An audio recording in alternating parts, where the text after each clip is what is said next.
Asang magandang tanghali po sa atin mga kapatid. May gagawin na naman tayo. Ang brand nito ay Debank na Smart TV. Ang problema lang daw nito ay sensor lang daw. Kailan pinatingnan na raw nila to sa ibang shop. Kailan walang kamatch na sensor kasi ayaw gumana sa remote. Yung remote naman niya gumagana daw. So plug in natin. Gumagana naman daw tong TV. Problema lang walang remote. Mahirap kasi pag Smart TV pag hindi ma-operate sa remote. So yan, power on natin. Ayan, gumagana naman tong TV. Ang problema lang daw talaga, hindi raw gumagana yung sa kanyang remote. So try natin buksan. Kung ano kasi pinalitan na raw yung sensor nito, kaya lang hindi yata kamatch daw. Wala pa rin, hindi pa rin gumana. May remote naman siyang dala. Original yung remote niya mga bro. Gumagana naman tong remote. Ang problema yung sensor daw, sabi ng may-ari. Paklasin na lang natin para malaman natin kung sira na talaga yung sensor na ito. Kasi tatlong pinalit daw na sensor, hindi raw kamatch, hindi pa rin gumana, sabi ng may-ari. Kaya try nating hanapan ng kaparehas talaga na sensor na to, pang Debank or Hisense. Titingnan natin kung makakuha tayo.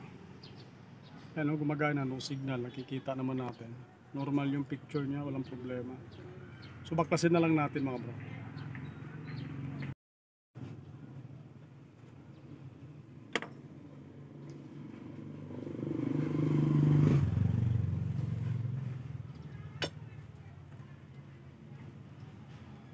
So ito nga, binaklas na nga ito mga bro.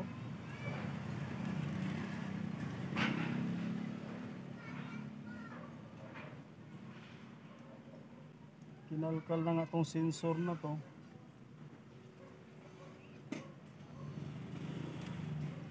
So try natin na lang hanapan ng kaparehas. So try natin itong sa Debank din natin na sira to na board, pero try natin yung sensor niya, magkakamatch nito. Yun, magkahawig sila. Subok na lang natin to buo. I-try ko na lang tong buo niya na para sigurado kung dito talagang sira.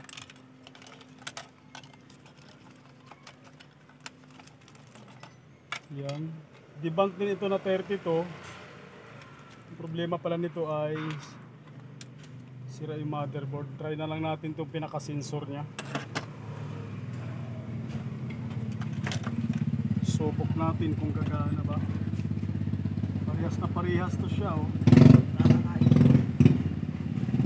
Try na lang natin buo. Salpak.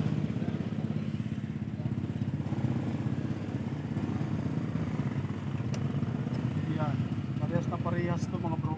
Tingnan natin kung gagana. Sana buhay tong sensor na to. Sana ba yung saksakan niya? Try natin. On ba yung camera natin? Ayun, kala ko hindi pa naka-on. Yan.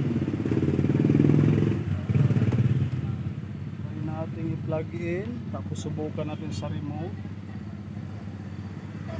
Yan, mayroon namang try natin dito sa remote yung power kaagad. Yun, nag-react. Okay. Match na match mga bro. Tama yung sinabi na may-ari. Tingnan natin. Okay, tapos ng laban kaagad. So sira talaga yung sensor niya mga bro. Pinabalik na natin ang buo para walang aberya. Kasi parehas na parehas naman. Yung gumana na, bunutin natin. Hindi ko pala pakita ko lang sa inyo mga bro. I-focus pala natin. So pinalitan na lang natin ang buo mga bro. Kasi may kaparehas naman tayong buong buo talaga na Kasi yung sakit sa kanya medyo maluluwag na rin. Siguro katanggal kabit dun sa gumawa, maluwag na rin. Tsaka hindi na maganda pagka Yan, ginawa ko, pinalitan na lang natin ang buo kasi may nakuha tayong kapares na parehas mga bro. Sinamay na natin yung isang buong na, pati yung mga socket, pati mga wire. Ito yung original niya eh. Yung pinalit natin buuan na. So pakita ko lang uli sa inyo mga bro na nagpapangasyon niya sa remote. So plug in ko lang uli para makita nyo lang din. Kasi hindi makakita masyado doon dahil na medyo malayo. So yan, plug in natin. So yan, may standby power na mga bro. Gamitin natin remote. Sa remote niya. Napatunay na talaga nagpapangasyon na yun. Una siya mga bro. Yan, nakita nyo.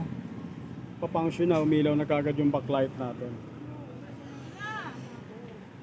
Buti tayo may nakawa tayong, yun ang kagandahan pag may makaparehas tayo ng mga tulad yan sensor, medyo mapadali ang gawa.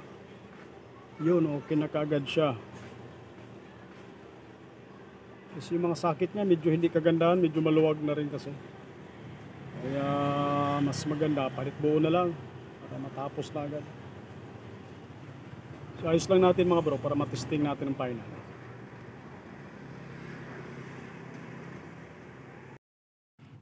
So ito na yung deband na ginawa natin mga bro, na pinalitan natin ng sensor. Yan yung buo niya na sensor, yun yung nakabit na original. Pinalitan na natin ng buo yan mga bro kasi yung mga sakit nga yan medyo maluluwag na. Kaya para sigurado buo na kinabit natin, so plug in natin.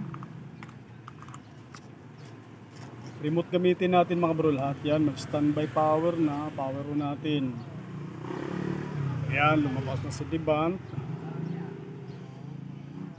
Kinabit lang natin dyan sa DVD player mga bro. Para malaman natin yung volume, lahat ng function niya yan. Napakalinaw nga niya mga bro. Try natin volume, pahina. Okay. Oh! Pahina, palakas. Okay. Source. Ayun, okay mga bro, naka-video na pala tayo. Okay. So okay na, wala namang ibang problema mga bro. Sensor lang ginawa natin dyan. Gwapong-gwapo na, tawagan natin ng may-ari habang inaantay din natin yung may-ari ng Sharp. Pag kinuha, ang problema naman dyan, standby power. Sira lang pala yung mga pindutan din. Hindi natin binidyohan yan mga bro kasi mga pindutan lang naman sira. Malaki din kasi, alanganin. 45 inches yan na Sharp mga bro, bira yung ganyung model. Oh. Kita ko lang, share ko lang. Ayan, oh, LC 45. Kaya 45 inches yan mga bro. Kapag inaantay rin natin yung may-ari niya. Gwapong-gwapo na mga bro, napakalinaw niya na. Oh. Pugi-pugi na yan. Kasi wala namang problema yung picture niyan, kundi yung sa sensor lang. Try natin volume. Yun oh.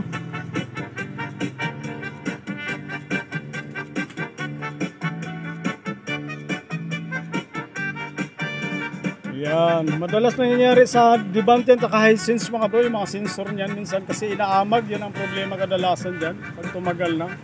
Pag inaamag na yan, minsan yung mahirap na i-repair, kaya maganda palitan buo ng sensor kung may available naman. So okay na yan mga bro, so maraming salamat sa inyong panonood palagi sa ating ina-upload na video at magandang hapon po sa ating lahat.